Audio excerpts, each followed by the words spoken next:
ईद मिलाद उत्साहात साजरी। इस्लाम धर्माचे प्रसिद्ध हजरत मोहम्मद पैगंबर 1500वी जयंती निर्मिती संपूर्ण शहरात ईद ए मिलाद उत्साहात साजरी करण्यात आली। तसेच जुने नाशिक भागातून उत्साहात जुलूस मिरवणूक काढण्यात आली।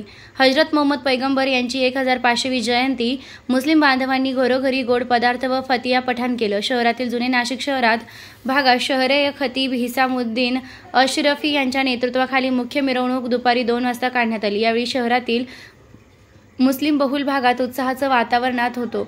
मुस्लिम बांधवांनी घरे, दुकाने व परिसरातील इस्लामी झेंडे व पताकांनी सजविले होते। मिरवणूक मार्गावर विविध सामाजिक मंडळ व संस्थांकडून समाज प्रबोधने करणाऱ्या सामाजिक तथा धार्मिक देखावे उभारण्यात आले होते। मुख्य मिरवणूक दुपारी 2 वाजता चौक मंडळी येथून सुरू झाली।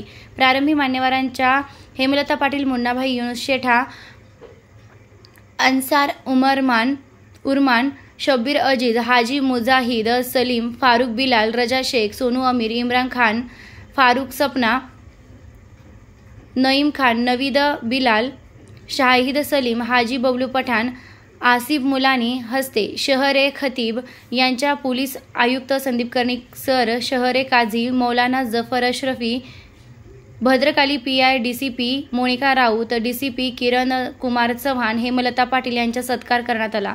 फतिया पठाण करून मिरवणूक पुढे निघाली। मिरवणुकीच्या अग्रभागी मुस्लिम धर्मगुरूंचे सजवलेला रथ सर्वांचे लक्ष वेधून घेत होता। मौलाना जाफर अशरफी यांनी मिरवणुकीचे संचलन केलं। बागवानपुरा, कथडा चौक, शिवाजी चौक, मीरा दातार, आझाद चौक, पठाणपुरा, नाईकवाडीपुरा, बुधवारपेठ, काजीपुरा, मुलतानपुरा, कोकणीपुरा, खडकाळी परिसर, शहीद अब्दुल हमीद पिंजर घाट मार्ग, पीर सय्यद सादिक शाह हुसेनी, बाबा बडी दर्गा येथे जुलूसी सांगता झाली। दरम्यान मिरवणूक मार्गावर खजूर, चॉकलेट, केक आदी खाद्यपदार्थांचं वाटप यावेळी करण्यात आलं। संध्याकाळी बडी दर्गा येथे अन्नधान्याचा कार्यक्रम झाला। रोखठोक पोलीस टाइम्स न्यूजसाठी इम्रान शेख, कार्यकारी संपादक, नाशिक।